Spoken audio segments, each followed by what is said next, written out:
is Carla Wiens. I am CEO of your local Chamber of Commerce, and we are very pleased to host this evening's All-Candidate Forum. We at the Chamber strive very hard to add value to our members and our community in various ways. This forum provides our residents the opportunity to hear from each candidate here this evening and ask questions in order to make an informed vote in this very important by-election. Many thanks to all 4 candidates for attending this evening. Each candidate will be making an introductory speech, after which we will open up to questions from the floor. There is a stationary microphone in each aisle. Please remember that this is an information forum, not a debate.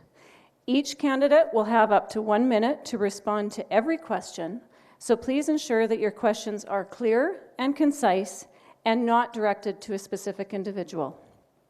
It is now my distinct pleasure to introduce our moderator for this evening's forum, Mr. Steve Kreitzer, Regional Crown Prosecutor.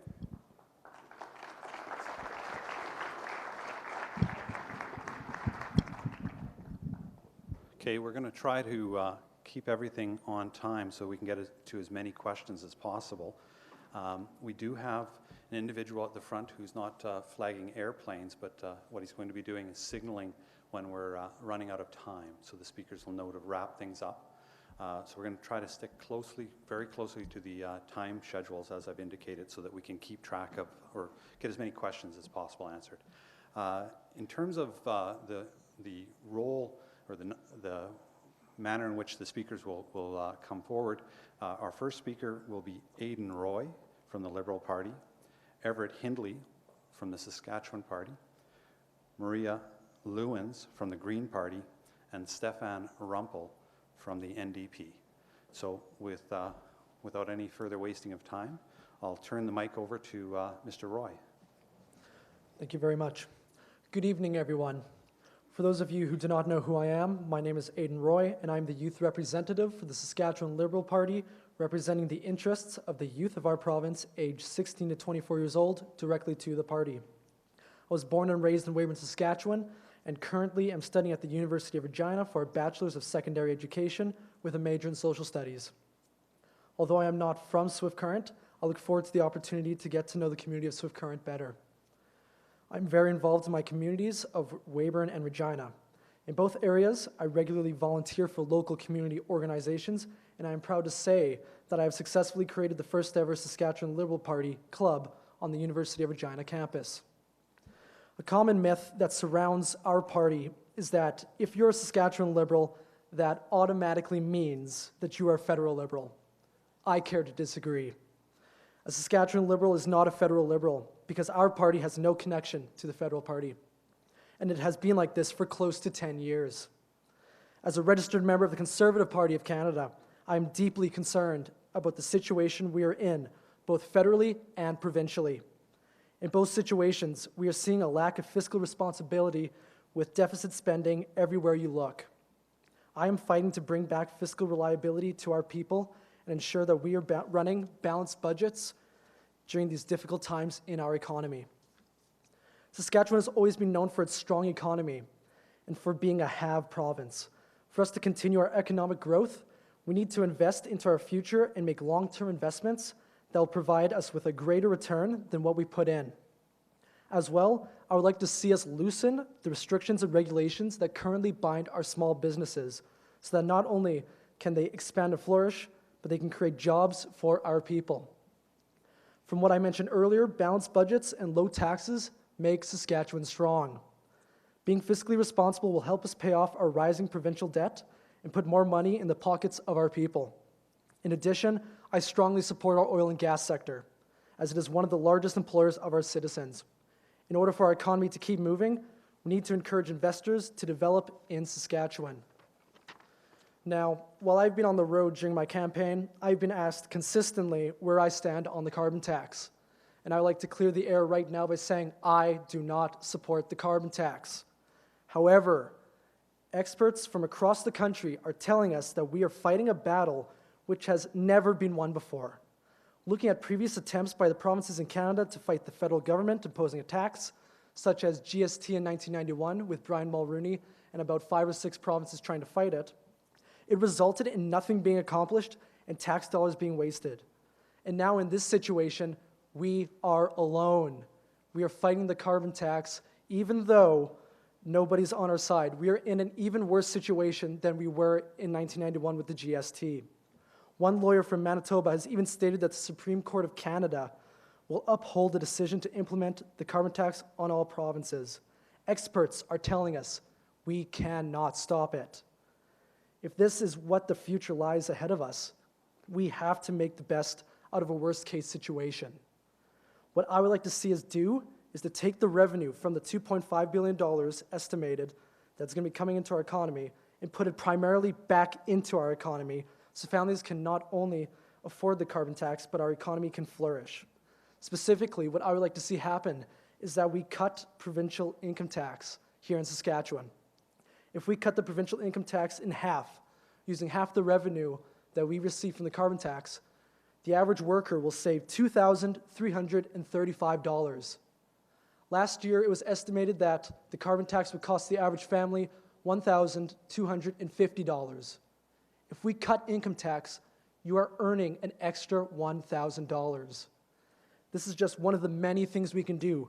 We can also pay off our debt, lower small business taxes to, once again, increase our free market, and also fully fund our K-12 education, or at the minimum, at least reimburse the $57 million that we lost in the last year's budget. Moving from the economy to education. Education is one of the biggest issues I champion. As a pre-service teacher, I know how important education is in our communities.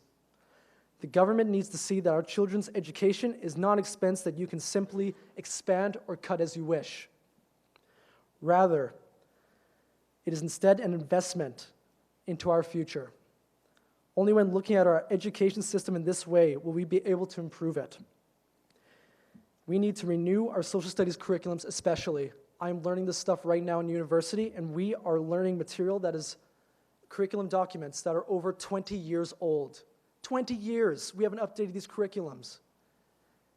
We are teaching our children outdated information. We need to immediately renew the social studies curriculums. In addition, I fight for increasing the education budget in Saskatchewan. Every dollar counts when it is going towards our future workforce, and it is needed immediately. And finally, post-secondary tuition fees are too high and are putting our students into debt. Saskatchewan pays the highest tuition fees out of all of Western Canada. Students are struggling to make ends meet. This needs to be addressed today before it becomes a greater issue. As well, while I've been door knocking, there was a common theme that I found. Healthcare is a major issue in this election. Many community members approached me with their complaints about long wait times for surgeries, the lack of funding for social assistance programs such as autism funding, and the overall dissatisfaction with the quality of care our people receive. From my experience helping those around our province, I could not agree more that we need to do better when it comes to our healthcare, whether it's rural or urban. Every city feels the stress of a diminishing healthcare budget, and I've seen the first-hand effects of the devastating cuts committed by the Sask Party. Even today, I had the pleasure of listening to a lecture by a member of the Saskatchewan Health Authority.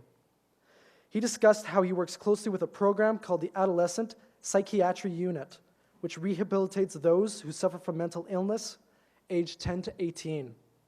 He stated there are 10 beds in Regina, 10 beds in Saskatoon, and 10 beds in Prince Albert for this program. Based on our population, that is not near enough. This is the funding that we need to consider when moving forward. To conclude my platform, I have personal commitments that I'm offering in this election. To be an MLA means to have a lot of responsibilities. This includes going out of my way to ensure that I am personally working for the community of Swift Current. If elected as your representative, I will host monthly town hall meetings to keep everyone up to date with what is happening in the Legislative Assembly and to confirm that I'm representing your interests. This policy is about accountability, something that we need more of in this generation. Furthermore, I will fight to limit corporate and union donations to $3,000 per year.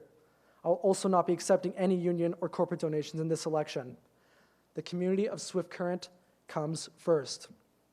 And last but not least, I will continue regularly volunteering in my communities, especially here in Swift Current. like to thank you all for taking the time to listen to my platform. If you have any questions after the event, do not hesitate to talk with me. I will be around. Thank you.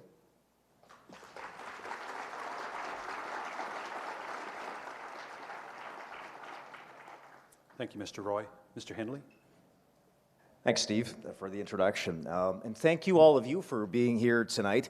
Thanks to my campaign team, my family, my supporters who are here this evening and have been throughout this campaign. It's been an interesting past 3 or 4 weeks, and obviously some preparations involved before that. I'd just like to thank my volunteers for all their assistance during the campaign. Just some other acknowledgements here. I know that City Council had a meeting this evening, and they adjusted their start time to allow for councillors and the mayor to attend, and I believe we've had a few of them pop in here at the last minute, so thanks to Council for being here tonight.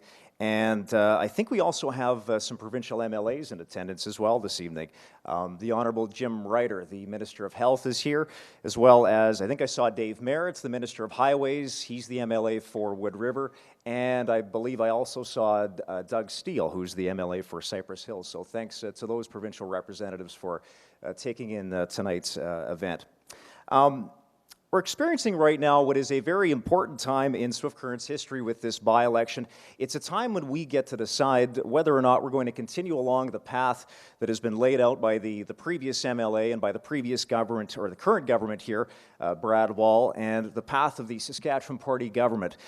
And I would argue that that's a path that we want to continue along into the future.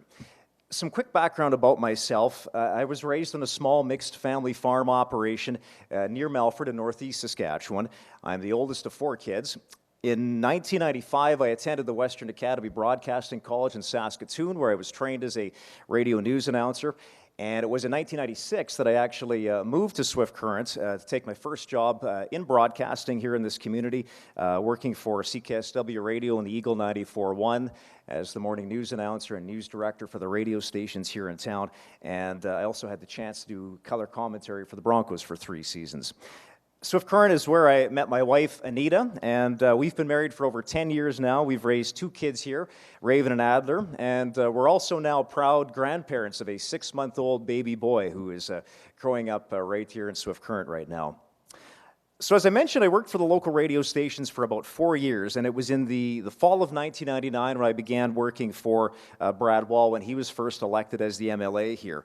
And I was Brad's assistant for the entire time that he was our representative here in Swift Current from 1999 until the point when he retired earlier this winter.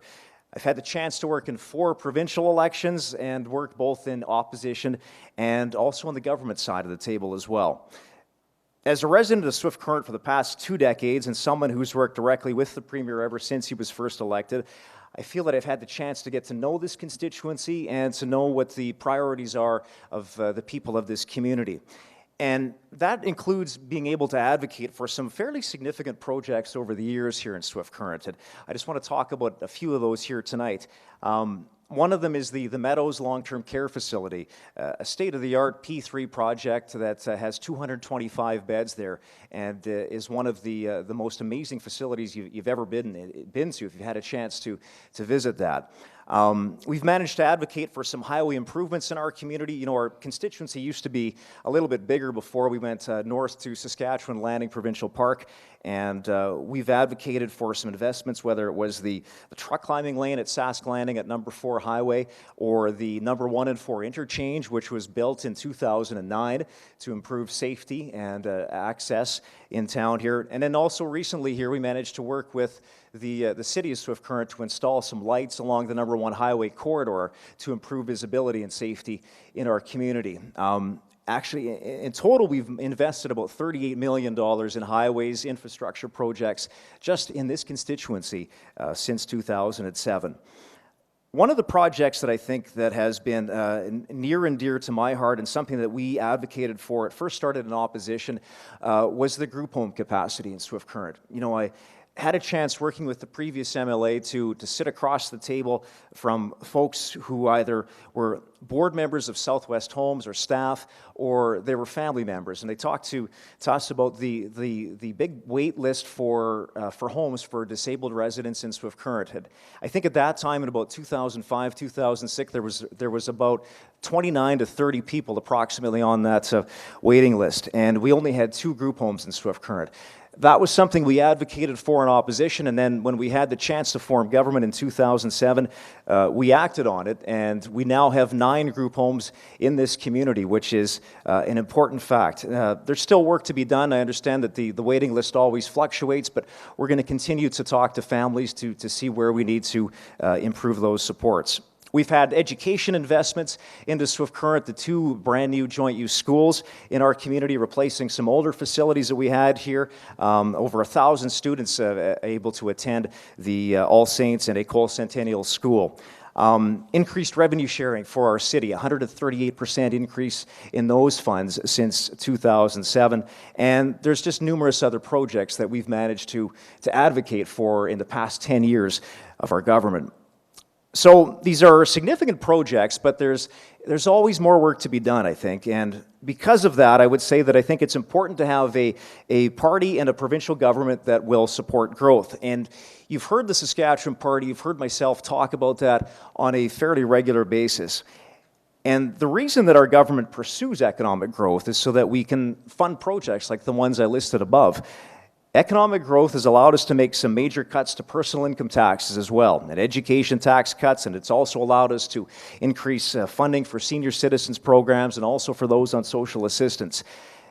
As a longtime resident of Swift Current, I will continue to advocate for this constituency and for our priorities as a community on the government side of the House. As an MLA, I think you're able to accomplish far more working on the government side rather than being in opposition. An effective local MLA needs to be a person who will represent their riding, and that includes, the important sectors of our community. As an example, we have a very large oil and gas sector in Swift Current and area, obviously, that employs countless of people either directly or indirectly. And those folks are proud of the work they do. They create a lot of jobs and put food on people's tables. And when I've spoken to those folks that work in that sector, what they've said to me, that one of the things that's important to them is the tax climate and the investment climate, but also that issue of the federal carbon tax. And let me be clear that the Saskatchewan Party will continue to fight against that federal carbon tax, and we're the only provincial party that's indicated that we're going to continue to fight against the carbon tax. In addition to oil and gas, agriculture is also a huge part of our economy as well. As I mentioned before, I grew up on a small farm as a kid, and maybe I'm a little bit biased, but the farmers and ranchers in this area in Saskatchewan, we've got some of the most talented farmers and ranchers in the entire world right here in Saskatchewan, and we need to continue to support that sector of our economy. It contributes millions of dollars annually, and you've heard the saying that the 2 biggest mega projects in our province happen every year: spring seeding and fall harvest, and that just goes to show how important agriculture is to Swift Current and area. There's some great small businesses in town. I've gotten to meet some of those folks in the recent days and weeks, folks that who have some great ideas, and they're trying to fill a void and create small businesses and create jobs. And we've got longtime businesses who have invested in the community. They've expanded their operations. They're hiring more staff, and they're showing signs of confidence in the local economy here. We also have a great complement of professionals in our community: doctors, lawyers, dentists, social workers, and teachers, as a matter of fact. And that's one of the issues that I've been hearing on the campaign trail. I think we all have been hearing from those in the education sector. When you catch people on their doorsteps and you're asking them for your support, you'll ask them what's on top of their mind, and that's been one of the top issues, has been the education piece. And in terms of our government listening to people, I think you've seen that happen. Just a couple of weeks ago, the Premier was in town here, and Premier Scott Moe announced $7.5 million as some midterm funding to help relieve some of the pressures in the education sector. It's part of the $30 million that he committed to while he was campaigning for the leadership. So that's an important announcement. Also today, he also announced, the Premier did, that the PST exemption on agriculture, life and health insurance premiums, that would be reinstated, that exemption, effective today and retroactive to August 1st of last year. So it's important to note that our party and our government will listen to people and will continue to listen to people as we move forward. My commitment to you is that I would continue to listen, to be an accessible, elected representative, one who's willing to take your concerns forward and will represent this constituency with pride. And I would point to my record of being a public servant for this community for the past 18 years of my life. It's an exciting time here in Saskatchewan. We have a new premier, a new provincial cabinet, some new direction and some new ideas. And I'm excited to be part of this fresh new start. And I believe that along with that, with those new ideas, I also have the necessary experience to represent this constituency. So on March the 1st, I humbly ask for your support. Thanks for your attendance tonight.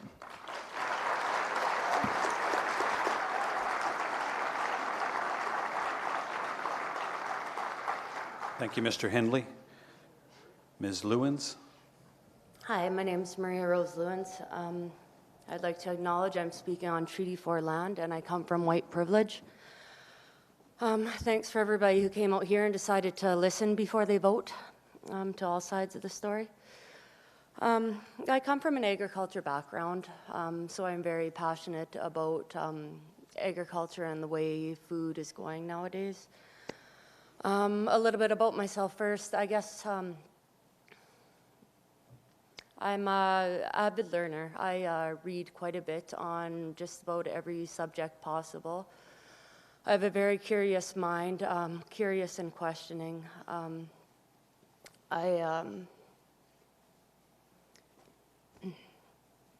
Sorry. I really enjoy gardening. That's one of my passions. I think one of the things that can help save the world is going to be through localized food production. I guess that's why I decided to go into politics, is because I'm really concerned about what's going on in the world, what's going on with our environment. So I think we need to start talking about solutions. I see a lot of people being lost in this divide between the have and the have-nots.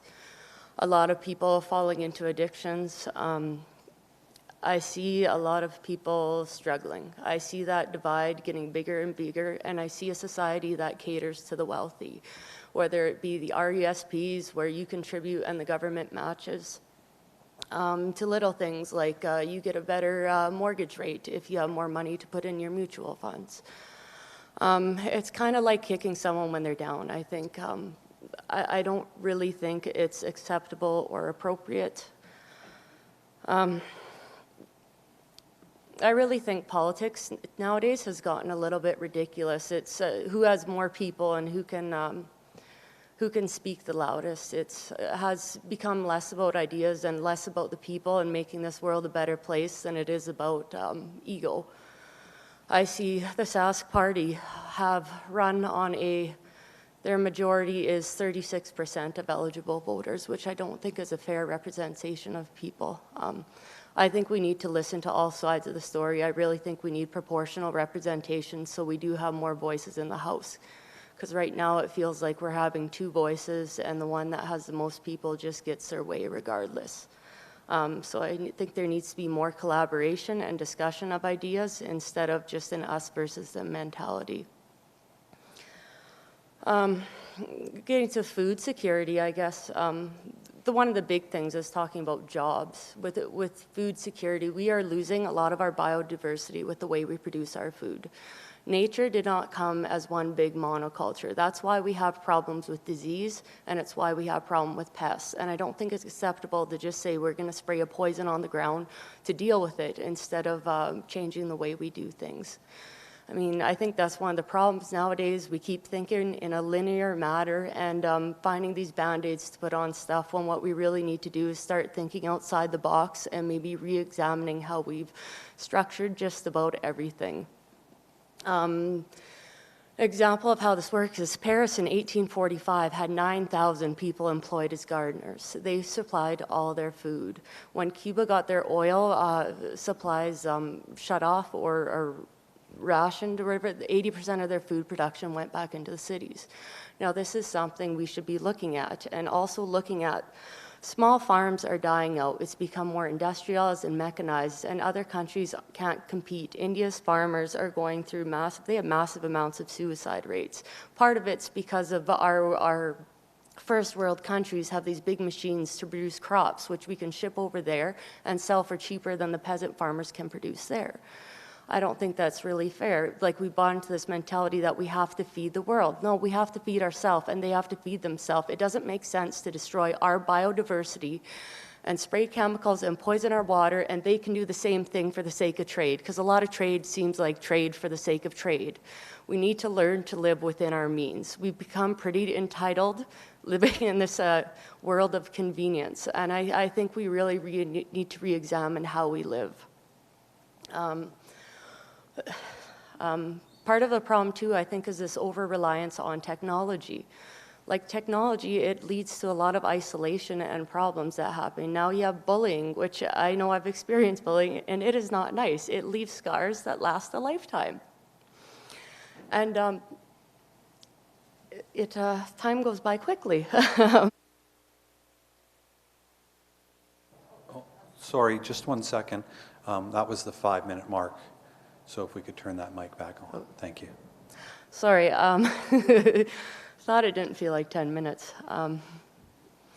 With technology, I don't like our reliance on it. I think, there's this research into AI technology is absolutely scary almost. We talk about job securities, and yet we have these big companies that are making this equipment to take away our jobs, whether it be self-checkouts to now they're talking about robots to be in the fields to replace farm labor.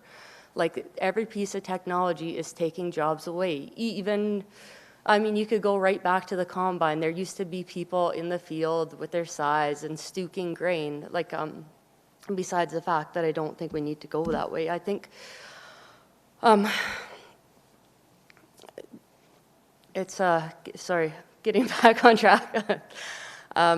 So permaculture and food production, and there's also a thing called forest gardening, where you kind of plant plants more like they grow in a forest or in nature. And I think it would be kind of a fun world to live in if you kind of going back foraging, like, what could the world be? Like, instead of being in an office all day or a warehouse, which I don't think is why we're put here on Earth for, you could be foraging food. We could be some of these weeds, instead of spraying them, maybe we could go out and be hand harvesting them and then processing them. These are jobs we could create. We could have shepherds. We could be shearing sheep and carding wool and knitting to make our own clothes. Like, culture, we talk about culture. Culture is how you live off the land with the resources you have. Right now, we have no culture in a globalized world. So I think there are a lot of solutions out there, and there are a lot of people working on these, but I think we have to start looking at them. And I don't think in government we've been looking at a lot of the solutions. I think we're seeing the problem, and we're going in the same path. I mean, Einstein said the definition of insanity is doing the same thing over and over and expecting different results. And that's what we're doing, it feels like. It doesn't matter which way you arrange the taxes. It doesn't seem like it's making a difference. This divide's still getting bigger. I mean, sometimes I think capitalism is one big failed experiment. It's almost designed, if somebody gets ahead, somebody has to lose. Maybe we need to re-examine anything. Maybe we need to get rid of money. Like, these are things we should be talking about.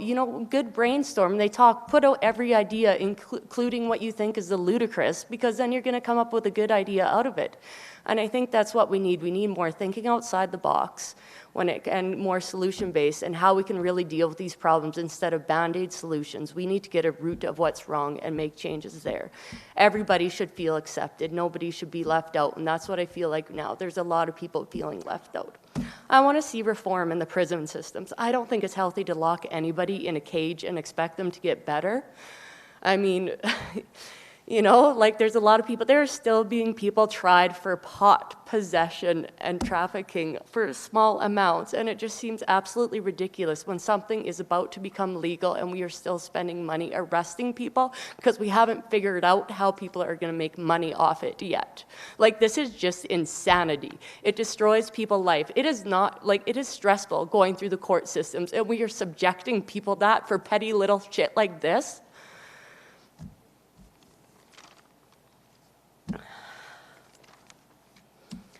I'd like to see a lot of reform education. I mean, I think we need a lot of healing as a society. We're very judgmental. I mean, it's one of those things, no matter, we've become very judgmental, and I think it's because we're judgmental of ourselves. They say the hardest critics are of ourselves. When I got divorced, one statement I latched onto, I think it's Buddhist, was if you see something in someone else you don't like, see what it says about yourself. And it was really hard at times, but it would really help me grow. And I think right now the world needs a lot of healing, and we need to start with ourselves. Like Gandhi said, be the change you want to see in the world. And I think we really have to think about that, because right now racism and hate and like it's all there, it's all prominent, it's still happening so much. And we need to learn how to heal as a world before we can start making this better place for everybody.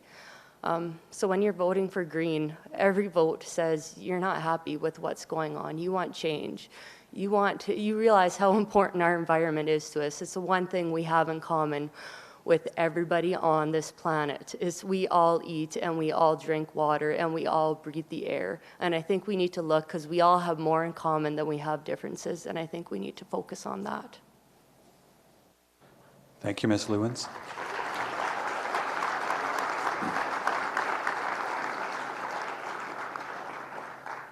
Mr. Rumpel. I want to take a moment to also acknowledge that we're on Treaty 4 land, traditional homelands of the Métis. And I want to say to you folks here, just thank you so much for coming out and participating in the democratic process. And to everybody on this stage, I think this is a great opportunity to share ideas and push things forward. This is a by-election. That means the decisions made here today are not going to change government. So we as a community have a decision of who do we want to be our voice? Who do we think is going to best represent Swift Current? And if you'll indulge me, and I'll try to keep it short, I think I'm the best person. And it comes down to a few very key reasons. First off, my background, my heritage, where I come from. My grandparents, farmers. Agricultural sector employees. My grandpa Frank was a wheat buyer for the wheat pool. My papa Mike worked in the fertilizer industry, businesses owned there, and did amazing things with that. My great-grandfather, my papa Bob, was the senior VP for Husky's heavy oil division. So I understand how important these industries are, because I come from them. I wouldn't be here without them. So I'm not going to let decisions be made that I feel are going to negatively impact these areas. On the other piece, my parents. I owe so much to them. They're small business owners in this community and have done a lot to build up our family and create a great life for all of their children. So I guess since I already acknowledged them, I should say thank you, Papa Mike, Grand Terry, for being here. Mom and Dad, it's great to have your support in the audience. Thank you. On that piece, I've lived in Swift Current my whole life. I was born in the old hospital, and I went to St. Pat's School, then St. Joe's, and then eventually the Comp. I met my wife Amanda there, who also deserves a lot of thanks for me being not home a lot while I'm out on doors. Thank you. And from there, I've decided that I wanted to move back to Swift Current after university. And I wanted to raise our family here, our amazing boys, Emmett and Oliver, who are 4 and 1, well, just about. They're each March and May. And the reason I wanted to do that is because Swift Current's given me so much, and I want them to have those opportunities as well. I have great connections with this community by getting the opportunity to teach at my old high school. I've worked with over 1,500 students in my time as a teacher, and I've run an award-winning drama program that's the largest in the province. Through that, I've met so many great members of our community, parents, students, all of these different things. I've worked with the City of Swift Current on different committees and organizing pieces like the Centennial Extravaganza, that I was a writer and director as part of that, the Chautauqua Theatre Festival, working with the city youth programs. In the summers when I was at university, I would come back and I would work with the youth programs through the Hub, Parks Play, and it was such an amazing opportunity to work with the young people in our community. And obviously, that's been a passion of mine for a long time. It's these connections that are the reason I would be a great MLA. Because no one else on this stage has more reason to care about what happens to this community. Because this is my home. I'm not going to sit down and be quiet when government makes a decision that hurts my family, my friends, my students, or my community. Instead, I'm going to be loud. And I'm sure many of you in this room know I can be loud. What I want to do is listen to each and every one of you here. If you tell me something is wrong, I'm going to listen. I've been out on the doorstep every single day since this election was called. I've been working 8 to 10 hours, finding people, learning what the concerns are, and listening. Why am I doing this? Because that's the number one job of government. Listen to people. And listen the first time. Not the second time. Not the third time. Not the fourth time. Because what I've watched happen and what people have told me, our current government looked at cutting libraries. People in this community came together. They rallied. They spoke up. They signed petitions. It took a lot of talking. It took a lot of standing up. And finally, 3 or 4 times later, the government listened and restored a portion of that funding. Same thing happened with funerals for low-income people. The same thing happened in education. And again, it took people standing up and saying, no, we do not want this, multiple times, for them to listen. My question is, why would any of this be okay to do in the first place? We need a government that listens the first time. And part of the problem is we're out of balance. We don't have a strong enough opposition. We need a healthier opposition to have a better democratic society. More voices at the table means more people are heard, which means we don't make these mistakes in the first place, because somebody brings them up. And that's my promise to you. If I'm your MLA, I will listen to you, because I know so many of you. And it'll be from our day-to-day conversations. It'll be from raising my children in this community. What I've been hearing every day is that we need to do better. People have told me that they're frustrated with the fact that our cost of living keeps going up and our services go down. People have told me that with the PST being added to meals and children's clothing, that it becomes less and less affordable to live in our communities. The cuts to municipal grants that cause our property taxes to increase. How are we helping our economy by taking people's money out of it? It just doesn't work that way. Who does this hurt? It hurts seniors on fixed incomes. There's no more room for them to move. It hurts young families who are trying to establish themselves. And it hurts people with disabilities. All of the people who really can't afford to pay the price. Other stories that I've heard on the doorstep, I mentioned already, seniors care. I think it's amazing that we have new facilities in our community, and that's definitely something we should continue to push for. But I've heard too many stories now about staffing shortages that have caused our seniors to have poorer health outcomes. That's not okay with me. And that's not okay with many people I've been talking to. There's the same item in our schools. We have watched over the last 8 years educational assistants, counselors, youth workers, all of these supports that students rely on move out of the building, even while we were booming, and now it's been pushed further. A big cut and then $7.5 million back is not restoration of funding or an increase to education. And it's great that we can have a new school, it's great that we can have a new care center, but without high-quality, competent staff in these buildings, they're just fancy walls. We need to invest in people and infrastructure. We need balance. Again, we're out of balance.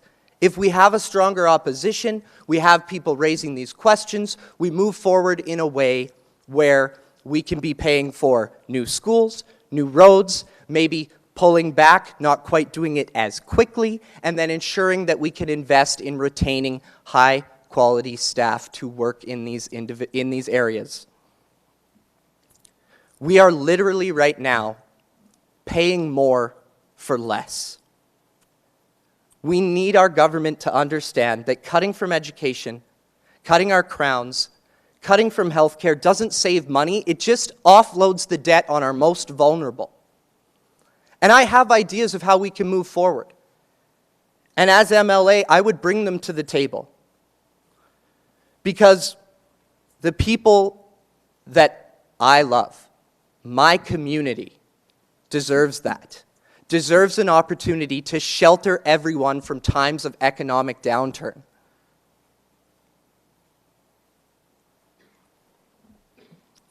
We need to put people first. We need to talk to the people on the ground floor, the people who are living it, activate them, their passion, move forward, because building together, we will do better. A vote for me on March 1st is a vote for a strong, passionate, local voice. Thank you.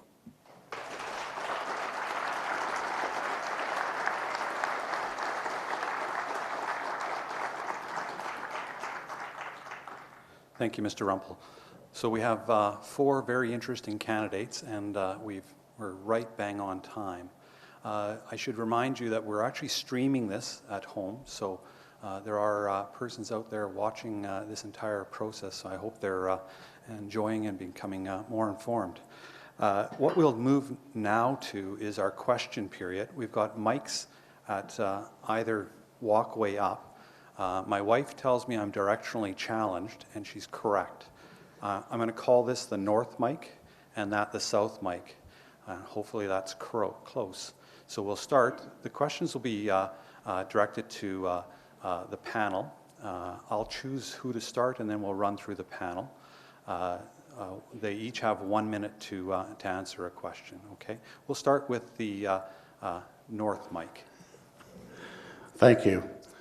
My name, excuse me, my name is Alan Bridle. I'm a school board trustee for Chinook School Division, and I represent the City of Swift Current voters at Chinook. Even though I represent the city, I still am responsible as a board member to represent the rest of Chinook School Division in the Great Southwest. My question is, as you are aware, most rural school divisions in Saskatchewan are responding to challenging budgets. What do you as a candidate see as a long-term solution that will allow boards of education to maintain their programs, their personnel, and their supports? And for those of you that say, just add more money, where will it come from? And don't tell me my children's future, please.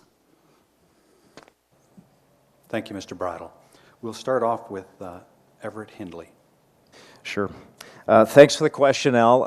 As I mentioned in my opening remarks, the education piece is something that I've heard a little bit about. Obviously, we all 4 of us candidates have heard about on the doorstep from teachers, from parents, administrators, folks like yourself who serve in the school boards here. As I mentioned, it's something that we want to focus on.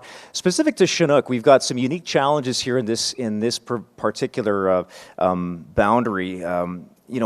Chinook has a very large regional area that they serve, and with a population that's dispersed quite a ways across the geography of the region. So that does present a challenge. I know when I've talked to folks that are in the Chinook School Division, that is something that we need to focus on. So I would advocate for the proper amount of funding and for some enhancements to that if possible. But again, we need to be able to do that within a balanced budget. We've made some difficult decisions. We've tried to make some investments where there was a bit of an education infrastructure deficit. deficit when our government took over in 2007. So we'll continue to focus on it. We'll make it a priority, but within a balanced budget cycle.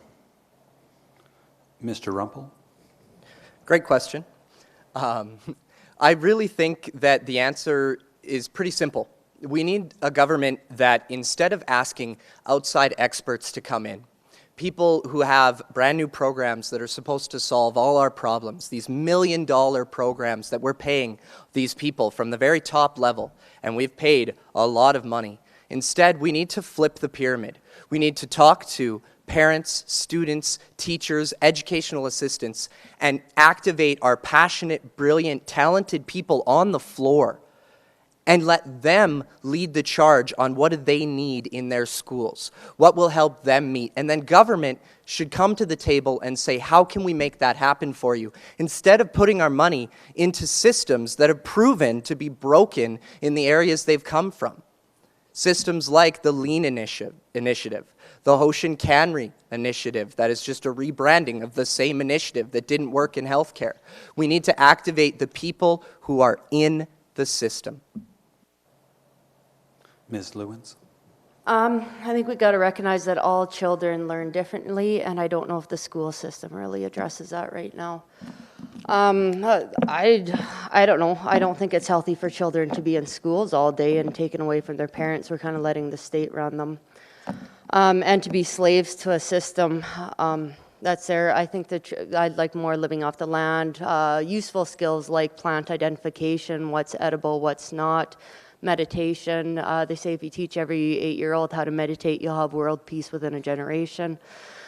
How would you find money if we kept the system? Well, and I'd like to see decentralization of the school board. I think this is ridiculous to just have one head. We got to get it back to where it used to be. Small communities, you have everybody has an individual board, so we can control more localized what we want our kids to learn. Like, why does everybody have to learn the same thing? No, not every kid's the same, and why should we teach them the same? I wasn't made with a cookie cutter mold, and I don't think anybody else was, so why are we trying to do that? Mr. Roy? Thank you for your question, Mr. Bridle. But I'd like to start off by saying that this issue is not black and white. It's gray. Politics is always gray. There's always a balancing act of the economy and how we can invest it into our social service programs, especially in education. And as a pre-service teacher, I know how hard it's hurting us because I am learning the issues right now. We need to address it immediately. I've already suggested some of the ways that we can increase our funding through the carbon tax and investing it into our economy. But there are other ways to do that and cutting in different areas. We shouldn't think for a second about cutting our education. That is our future. We are disadvantaging them. Thank you. Recognize the South, Mike. Thank you. My name is Stacey Ellertson, and this is another elephant in the room. With Canada responsible for only 1.6% of the planet's greenhouse gas emissions, and the US and Canada responsible for 40%, do you think the carbon tax is an ethical tax? Why or why not? And can you identify one tangible benefit the carbon tax will have on the world environment with this in mind? Thank you, Mr. Ellertson. We'll let Mr. Rumpel start off with that question. I would like to say that I don't think Saskatchewan can handle another tax hike. It is just going to increase our cost of living, and we are against the federal carbon tax as a party. What we also don't want to see, though, is us spinning our wheels and looking to play politics with people's lives by saying we're going to sue the federal government, when we could actually bring agricultural leaders to the table, oil sector leaders to the table, Ottawa to the table, our government to the table, make a plan that protects our industries instead of paying lawyers, wasting government time and money for a battle we're going to lose. A made-in-Saskatchewan solution can actually protect people, because I don't believe there's a benefit from a carbon tax in Saskatchewan because it does not take into account our rural reality and the practices of our farmers that already are moving in the great direction of being a carbon sink and all of these different pieces. So we need to move forward in a way that actually will protect our citizens, put a plan in place instead of playing politics. Thank you. Ms. Lewins? I think we should be, get it out of your mouth. You shouldn't really compare yourself to other places, what they're doing. The reason is we still have pollution problems and we have to address it. The carbon tax, one tangible benefit is it is there to try to reduce consumption. And it's super unfortunate that we have to tax people to get them to reduce their consumptions. But it seems like nowadays that's the only way people will listen. What the Green Party is proposing is similar, I think, to in BC, where we put the carbon tax benefit, but either lower income tax or have some kind of guaranteed income. We don't need another tax, but maybe we should be taxing more stuff. Maybe we should be taxing plastic bags. Maybe we should be taxing disposable cups. Like, maybe we should be taxing imported food. Like, this is serious. The planet is not just going to keep giving us back while we keep just destroying it. We got to. Mr. Roy. You. I oppose the carbon tax because if you're driving today, you're going to be driving tomorrow. That's the fact of the matter that we have to address right now. It's not going to cut back emissions.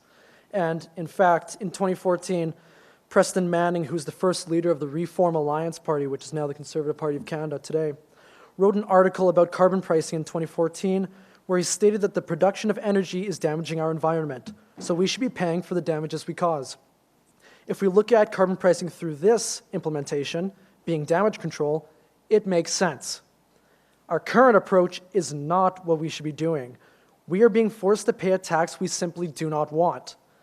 The federal government is forcing us to put forward a plan of where we want the revenue to go when we should not even have to do that in the first place. That is the issue. It is structured completely wrong. Mr. Hindley. Thanks, Stacey, for the question. Let's be clear, a carbon tax imposed on Saskatchewan, that would be the biggest single tax increase in our province's history. So that's why we find that it's important that we fight against this. That would amount to, based on our calculations, to an average family of four, about $1,200 a year in new taxes. That translates to about 11 cents per liter on gasoline, about 14 on diesel. It's simply, I don't think it's necessary. It would be crippling to our economy, and unless places like China and India, which have populations 10 times, if not more, the size of ours, billions of people over there, if they're not going to take this issue seriously, it's not going to make a difference. What we need to focus on is some actual solutions that will help the environment, things like SaskPower, which is now focusing on reaching 50% renewables by 2030, and things like the Boundary Dam 3 carbon capture and sequestration project in Estevan. We need to focus on technology and things that will actually reduce emissions, not a tax. Floor recognizes the south mic. Good evening. My name is Darrell Hopke. I farm in the Vanguard area, and I've been reading on this carbon tax, and it appears that it's possible for the carbon tax to be in the $5 to $10 range. So if that's correct, it could be in the range of $12,000 to $25,000 at $50 a ton. The problem I have with that is that I can't pass that cost on to anybody. I'm stuck paying that. I'm confused, and it's going to cost me a lot of money in the future, because once the tax is there, it won't be taken away. I'm really confused about the Liberal and NDP. Are you for a provincial carbon tax? I understand you're against a federal one, but are you for a provincial carbon tax? Thank you, Mr. Hopke. We'll have Ms. Lewins answer that first. Thanks. I think one of the problems with farming, yes, you use a lot of oil, but maybe we need to think about changing the way we farm. Again, localized food production, maybe small communities. What about having people who are wanting to live a more sustainable lifestyle, having the opportunity to have 1 acre or 2 acres and live as a community where they're producing our own food? Like, I don't think modern agriculture is very sustainable. It's something, there's a study saying we have 60 years left of topsoil at our current agricultural practices. This is not something we should wait until it's too late. We should be proactive doing stuff. And unfortunately, I know my family makes its living off farming, so it's one of these things that affects everybody. I mean, we're Saskatchewan, everybody has a 1 degree of separation for somebody who farms or somebody in the oil industry. But we have to look at these big questions and maybe rethink, like it could be pretty neat living in small communities where everybody works together and maybe go back to a gift society, and then we don't need these big tractors or big machines to produce our food. Mr. Roy?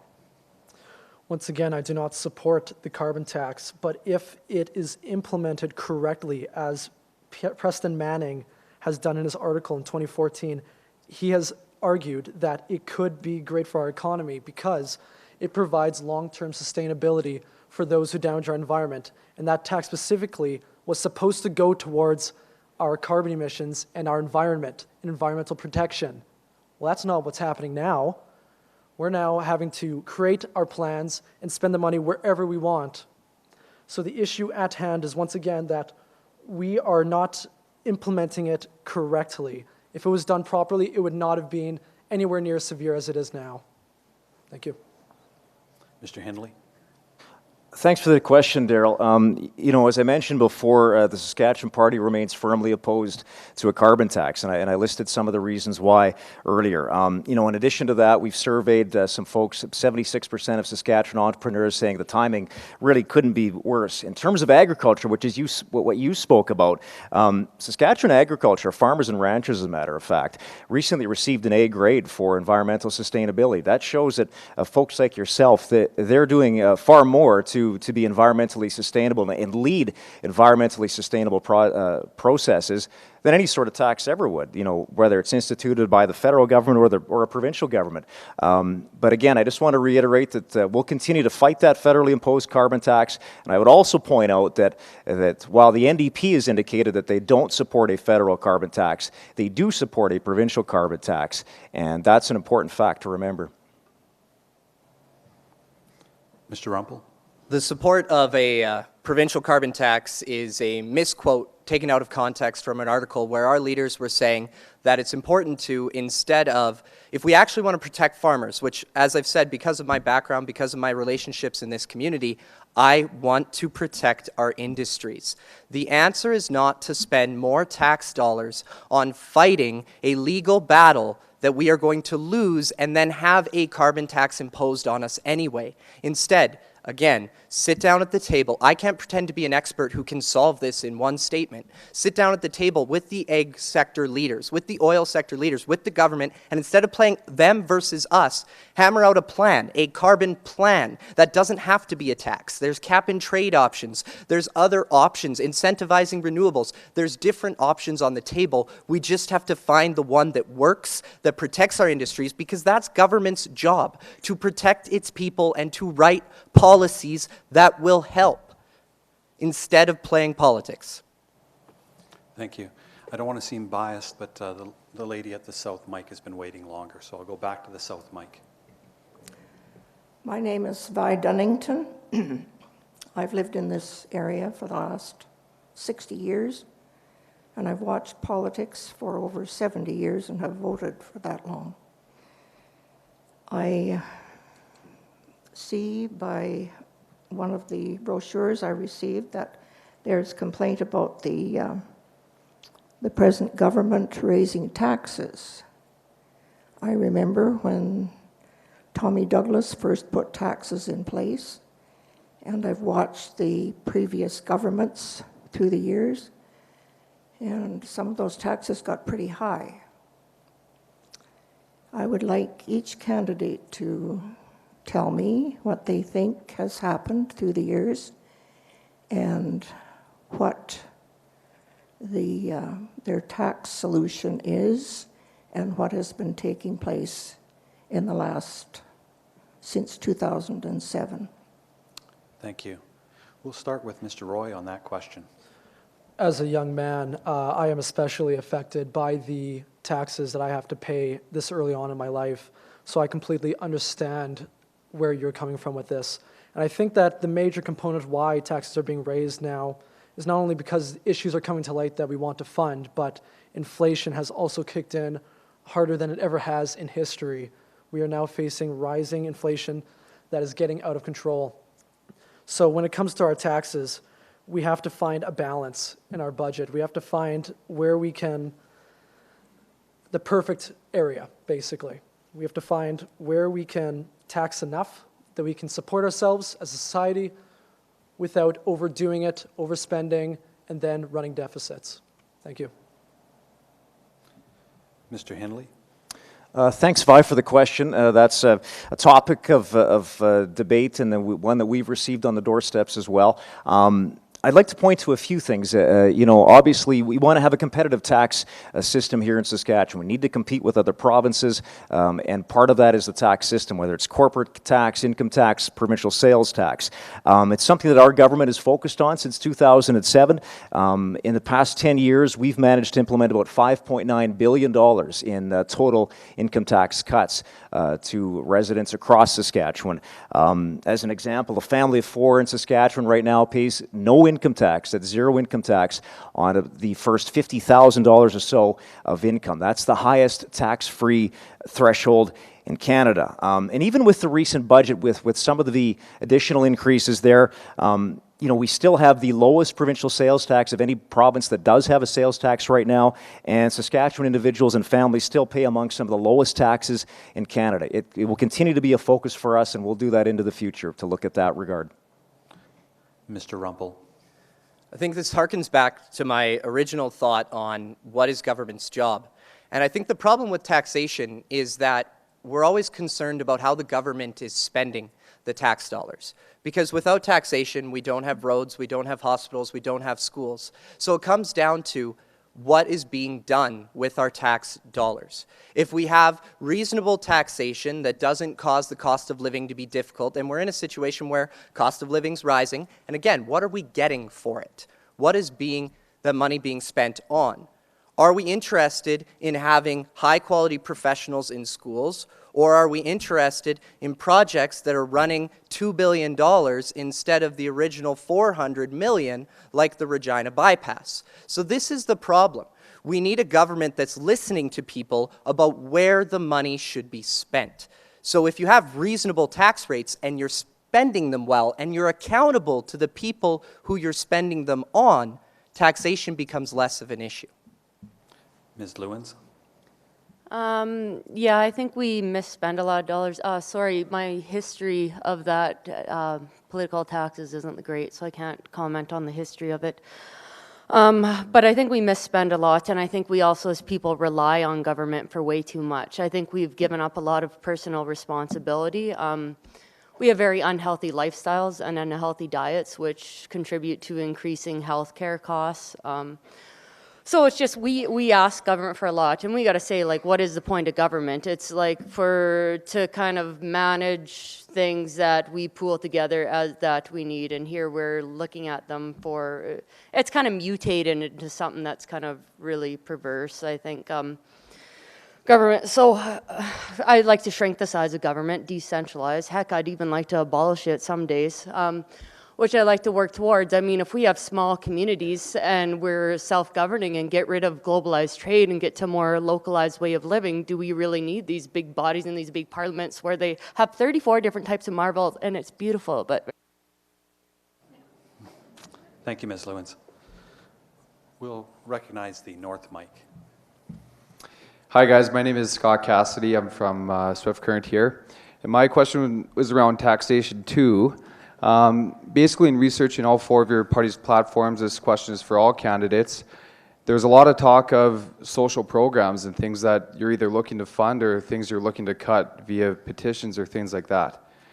Now, with our natural resource revenue and the other provincial revenues that we gain on things not from taxes, it doesn't look like it's going up anytime soon. If we are in a challenging financial position in the next couple of years, and these programs are so important and the promises are there, I guess the question for all candidates are you looking to raise taxes? I mean, how do you fund what you're promising to do? Mr. Hindley.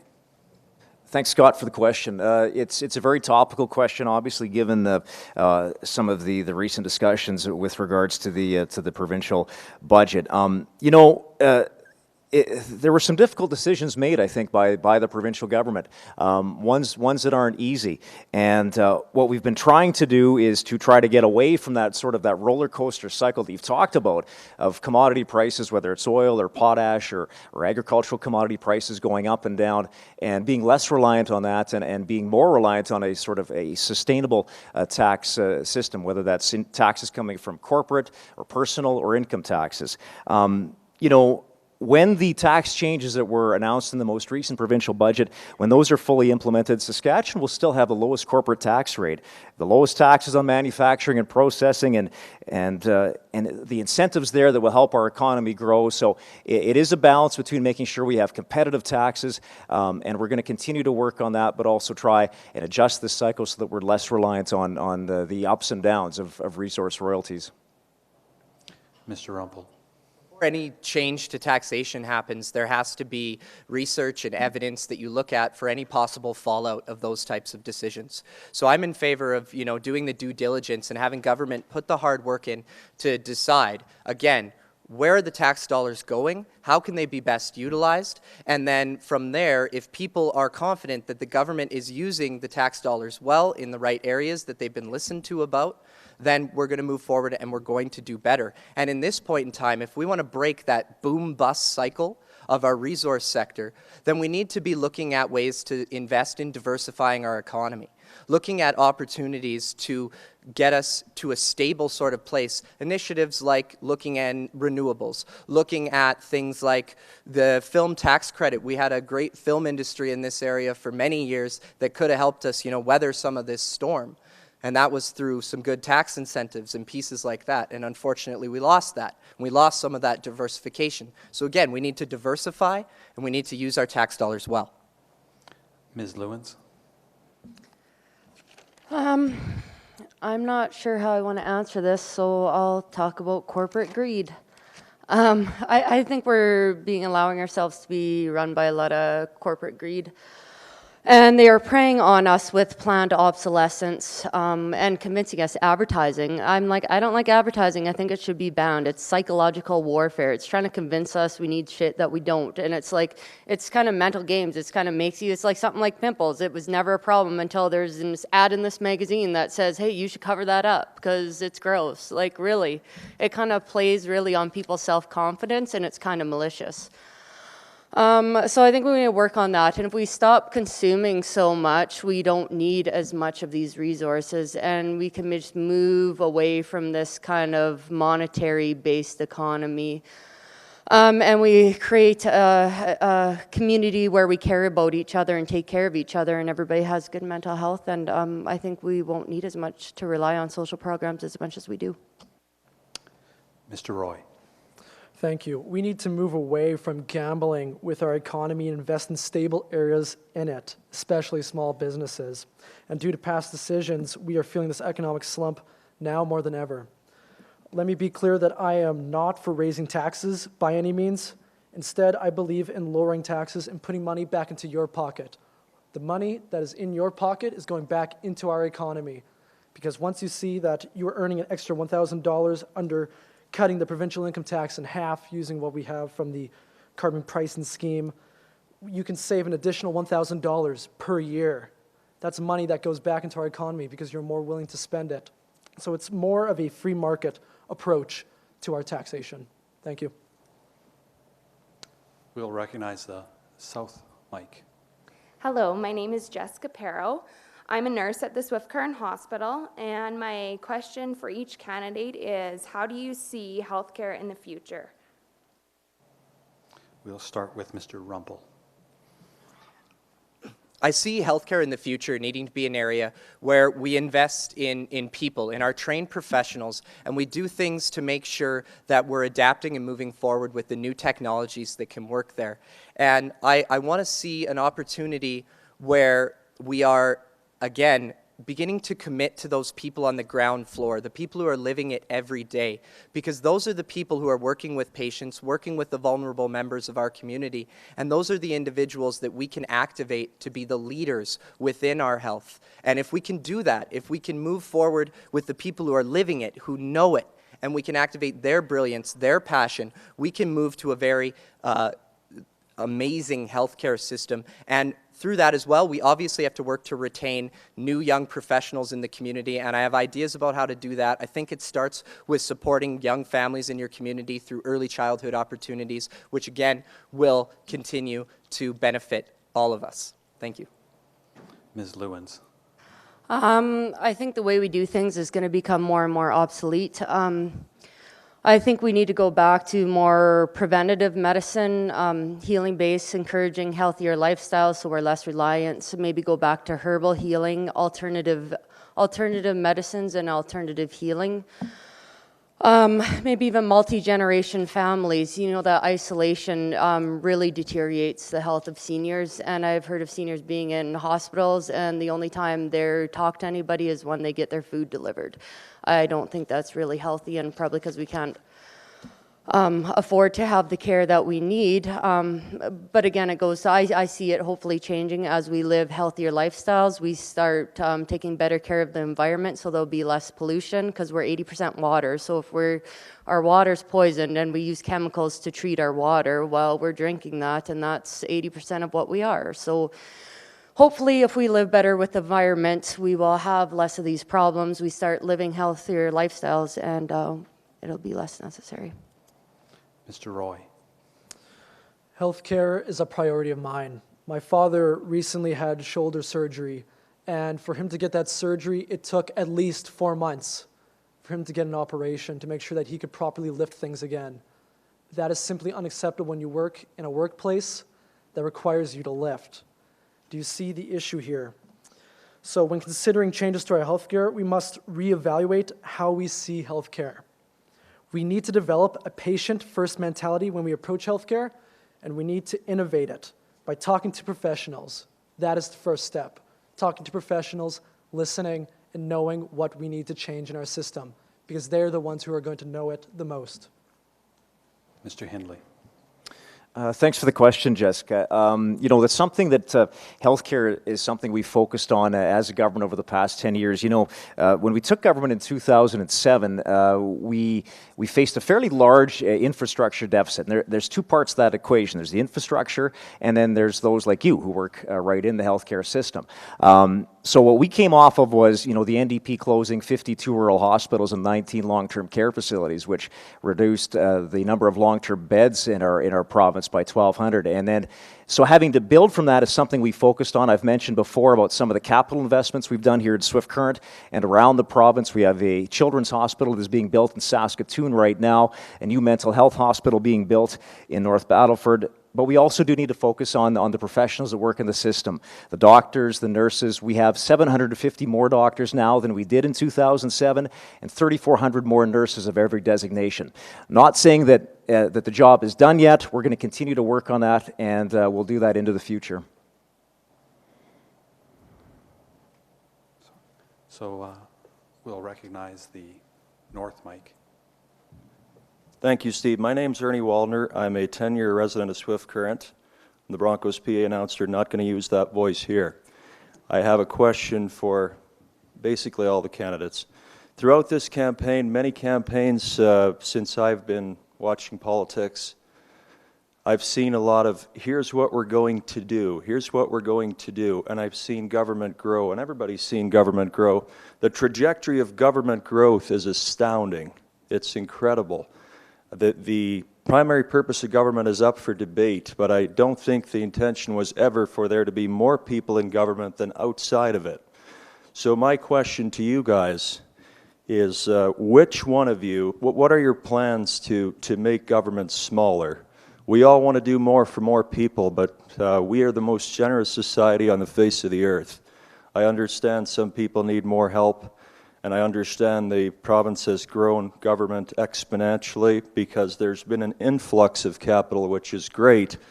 But what are your plans to shrink government? Who's going to bring out the cleaver? Which one of you is that? Thank you. Mr. Waldner's question, I guess he's probably aware that I'm a civil servant, but I'm very interested in your answers. Ms. Lewins. Well, there's things, maybe, you know, vehicle insurance. Alberta's done a lot of privatization. cutting out vehicle insurance and maybe making it so it's not even optional. Maybe people will become better drivers. Shrinking government, I see it as it becoming less and less reliant on it and encouraging people to come up with their own solutions, like, hey, maybe when it snows, we can have everybody take the day off and grab a shovel and clean the streets and sidewalks. Like, we can sweep our own streets, maybe. We can, maybe we can find out things we can do for taking care of public spaces. Maybe everybody could adopt a tree or adopt a plant, or we work together as communities and start living as communities and taking care of it, take pride in our communities. Why does it have to be, like, if we kind of get rid of this, this rat race we're in, where we got double incomes, so our kids are being raised somewhere else and our pets are home alone, and Mr. Roy. Thank you. This is actually directly addressed on the Saskatchewan Liberal platform, which was released in the last general election. Our plan was to cut back MLAs to about 49, 50, around that range, to remove us from this top-heavy government that we are seeing quite often. And I am strongly against the severe centralization that we are seeing now in government, and the more bureaucracy that we are seeing growing and growing. We're having more government workers and more government workers who are going to do everything for us, everything. And what we need to consider is how much this is costing us. How much is this severe bureaucracy costing us? So moving forward, I am definitely in favor of reviewing how many MLAs we should have here in this province. It is a serious concern. Thank you. Mr. Henley. Thanks, Ernie, for the question. That's a great question. I think, Steve, your job is probably safe for the time being anyways. That's a question that needs to be addressed. It's something that we've looked at, I think, as a provincial government since 2007. Obviously, we recognize the cost of government, and is government providing the best possible service, the best bang for buck when it comes to what taxpayers are paying for. The Saskatchewan Party has been trying to do that. There's always more work to be done, but we've reduced government travel, for example. When we took over in 2007, we reduced the amount of travel on the executive airplanes by 83%. We've since sold that airplane fleet, didn't think that was necessary. We're keeping an eye on salary costs for executive government. We're looking at ways where we can save money through attrition. And well, the balance is between making sure that we compensate, the professionals that work in the civil service, and let's be clear, we have some fantastic folks that work in the civil service that deliver some important programs in our community. We need to. Mr. Rumpel. I agree that it all comes down to how is the government using the funds and what sort of things are happening. And you have to not necessarily just listen to what people say, but what they do. So we saw recent years move from 58 MLAs to 61 MLAs. So added MLAs. We've looked at an amalgamation of a health region that was supposed to cut management positions that could save us funding. And the interesting part is I was on one block of this community, and I met two women who had recently been told that their jobs would be going away. And unfortunately, them losing their jobs, when I asked, okay, so then is it cut completely? They said, no, it's posted in Regina. So that isn't a savings. That's just moving people out of our community and taking away jobs that then hurt our economy further in our own towns. So again, you have to walk the walk, or it doesn't actually count as minimizing government. Recognize the north mic. Hi, I'm Sarah McDonald. I'm a teacher in Swift Current. And Mr. Rumpel, I think you actually touched on my question just now. With the $55 million that was cut from education last year, of which 7.5 was just, you said it's in the advertising, it talks about it being invested in education where it's reinvested, I guess. And if Premier Roy has committed to an overall $30 million in education, we're still down $25 million from the cut from last year, if my numbers are correct. So I think some of the worries on some of the teachers is not maybe necessarily that their positions might be outright cut, but they might be moved from their community, which is their home, to other positions that might be open. And we're a very large division. So I know we've talked about education, but I want some more reassurance exactly of what each of you are going to do for education. Mr. Roy. Absolutely. We need to invest into our education now more than ever, and the amount that Scott Moe is promising to give back is simply not enough. It's a drop in the bucket of what we need to invest. Our children are suffering now more than ever. Before the cuts happened, they were suffering, and now they're suffering more. So if we do want to address education, we need to see that we have to invest into our children, into our future, into our workforce. These are the people who are going to take our province after we leave. Let's make sure that they have a good education and a good grasp of life so that they can take on the challenges that they may face in the future. Thank you. Mr. Hindley. Thanks for the question. As we've all talked about here tonight, that's been a common question on the doorstep. I would disagree with a couple of the statements. Number one, that the amount of funding that's been talked about by the Premier is a drop in the bucket.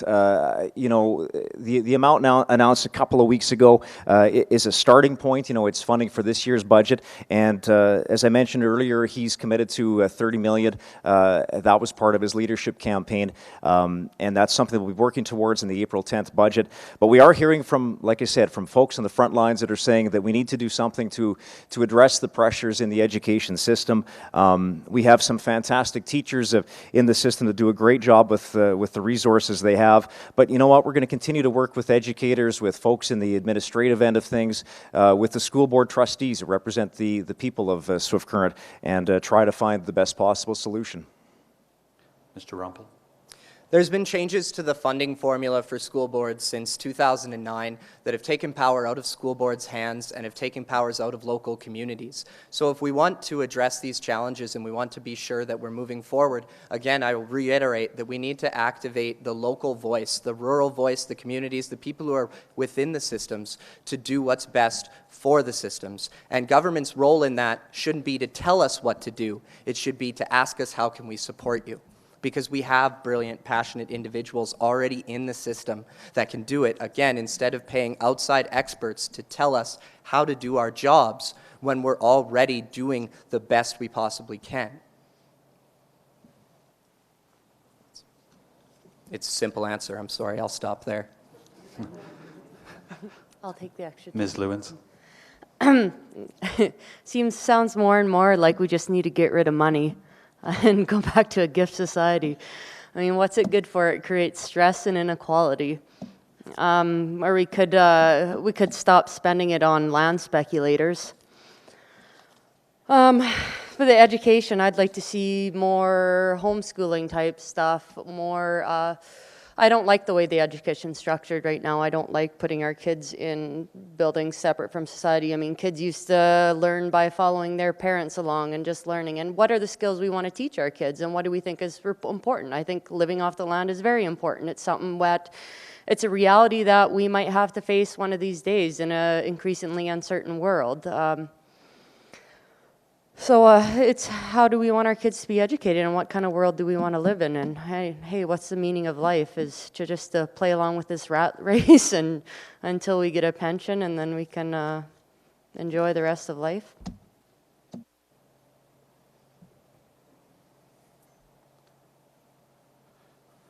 We'll have from the south.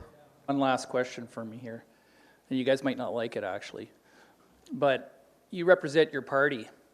And there's no such thing as a perfect party. So I was wondering if you could maybe share what you would, if you could, what you would like to change about your party. Very good question. Mr. Hindley.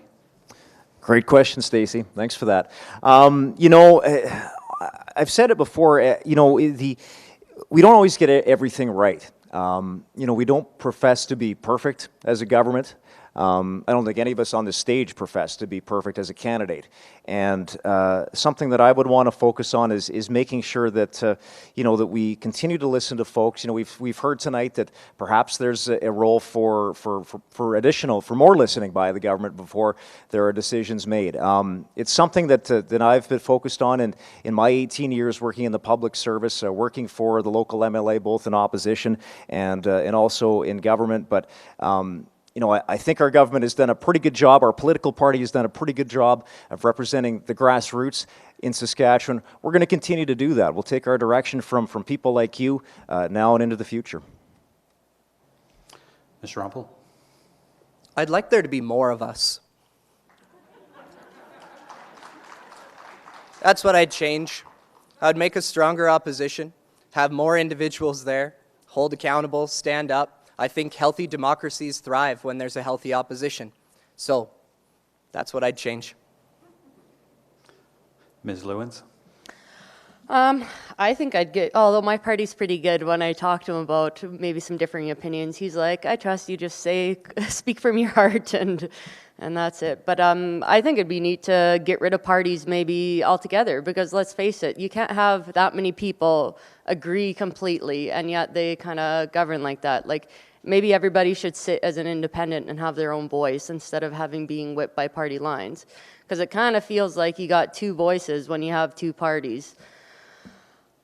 So I think everybody in government needs to realize that they are a false majority. Most governments are false majorities. They do not represent the majority of people. So we need to be working together. Maybe even you got your, say, agriculture, you got your Ministry of Agriculture. Maybe they should be working with the critic of agriculture from every different party out there to come up with brainstorming ideas, so we get a true reflection of the most voices possible. Mr. Roy? I settled into this party for a reason. I did not join the NDP. I did not join the Sask Party. I joined the Saskatchewan Liberals because I believe in their vision of Saskatchewan.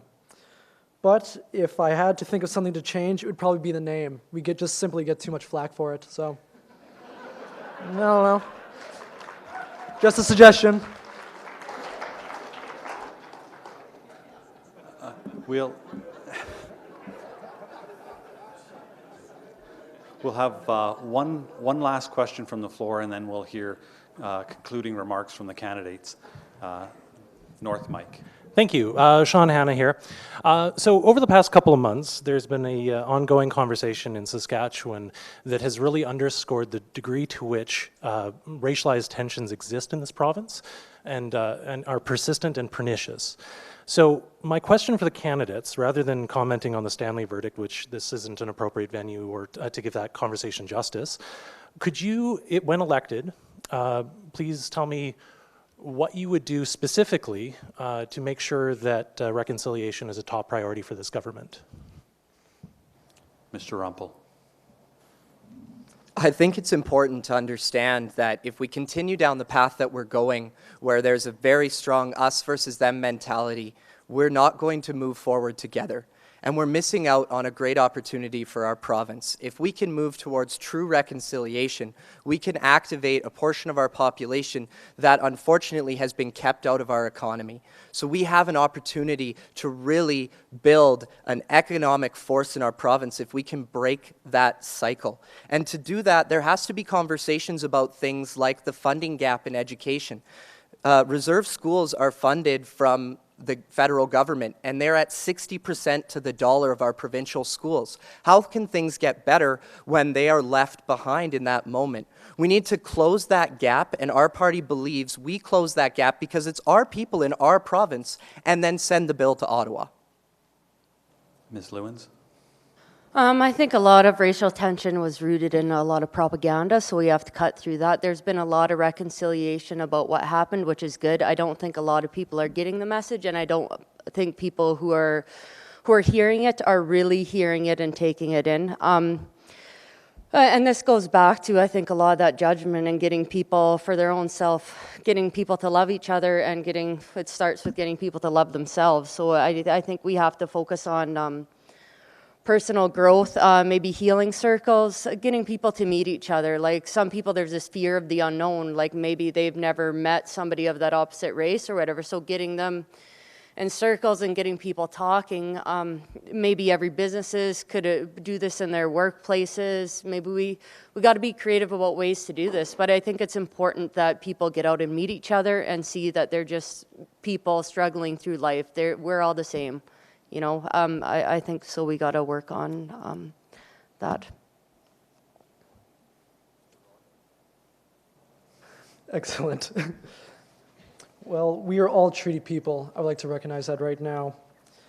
So when I am in university right now, I recently received a certificate that says that I'm allowed to legally teach treaty education to my students.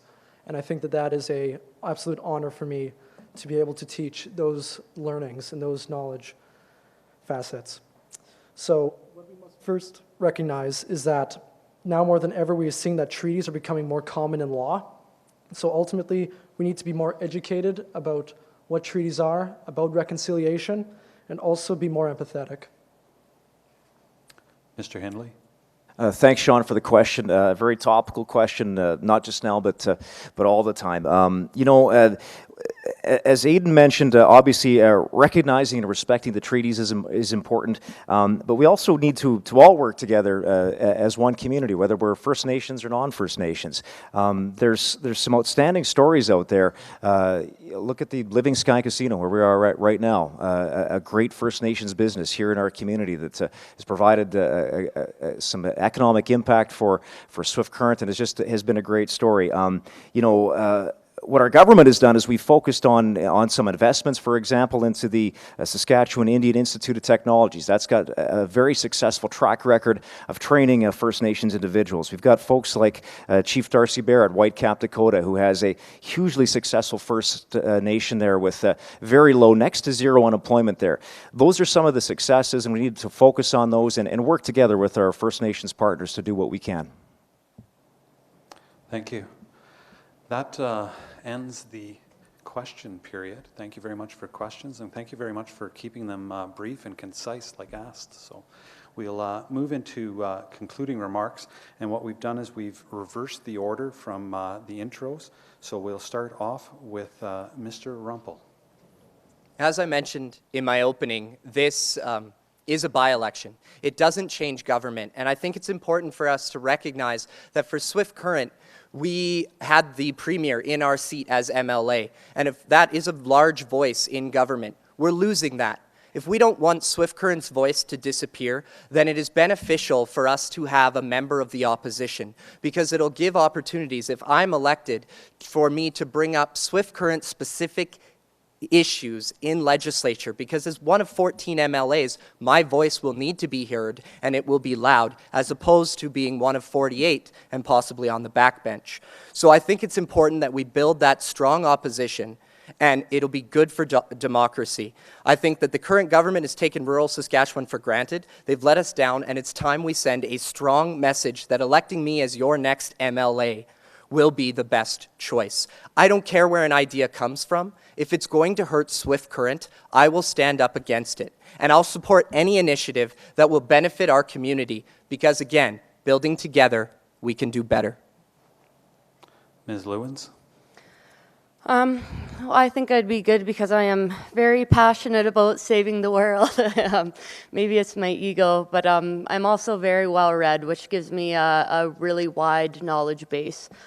And that also makes me a quick learner. I'm very good at thinking outside the box and bringing in new ideas, which I think would be beneficial in Parliament. And we can leave Parliament with the question that people always say to me, how do you solve a problem like Maria? Well, let's let the government figure that out. Mr. Hindley. Thanks, Steve. Thanks to all of you for being here tonight to engage in this part of the political process. What you've heard tonight is a difference in vision and ideas from the various parties up here this evening. What you've heard from is the vision of a party, the Saskatchewan Party, that's listened to you, that's listened to the folks in this constituency and around the province, and has made some pretty significant investments in our province and right here in Swift Current over the past 10 years of our government. We want to continue to do that. We want to continue to focus on economic growth so that we can pay for those important capital infrastructure projects and the investments in people too. We're not perfect. We're never going to claim that. But as long as we can continue to consult with folks and bring ideas forward, I think that's what's most important. So I respectfully ask for your support tonight. As a matter of fact, the advance polls are still open until about 10 o'clock at the Swift Current Mall. So if you haven't voted, feel free to pop over there. And then if not, of course, March 1st is by-election day. So thanks for your attention tonight. And in advance, I ask for your support. Mr. Roy. I would like to thank everyone for engaging in this process and attending tonight. I'd also like to thank everyone for treating me so well along the way. This is my first ever election, first ever time running for a party, and I've learned a lot on the way. I know you do not like the name of our party very much. That's something that we just cannot get over right now.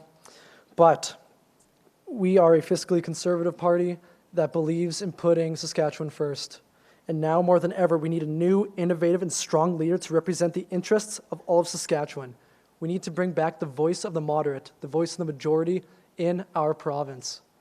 So in this election, I would like to ask you for your support, and thank you once again for engaging in this process. Thank you. Thank you to all of the candidates for standing up here, giving your thoughts. I've seen quite a few political speakers lately, and they talk about running for parliament or legislature or town council is probably one of the most difficult things you can do. You put yourself up there and you open yourself up for a very public rejection. And why do you do it? Because you want to serve our community. So could we give our 4 candidates a big round of applause?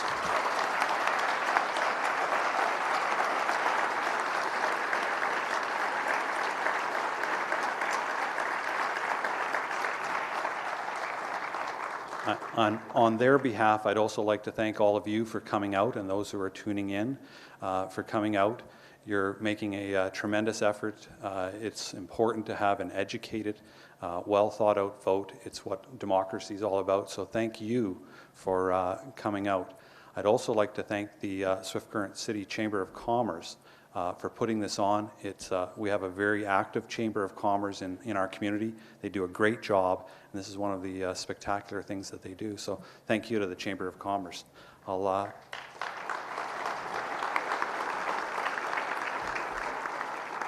believe someone from the Chamber of Commerce? Oh, there we are. Thank you again to all of our candidates for having the courage to put yourself forward to represent our community. Thank you very much again. Many thanks to Mr. Kreitzer as well for moderating our forum. I think you would all agree that he does a phenomenal job. So thank you, Mr. Kreitzer. The Chamber would also like to thank Living Sky Casino for providing tonight's venue and to Snowstreaker Media for live streaming the forum. Please let everyone know who wasn't able to attend that they can watch it. Advance polls are currently open, as Mr. Hindley said, until 10 p.m. tonight at the mall, as well tomorrow from 3 until 10. Some polling stations have changed location, so a current map is available in the lobby to make sure that you go where you're supposed to be voting. Thank you again for joining us this evening. Please ensure you vote and have a great evening.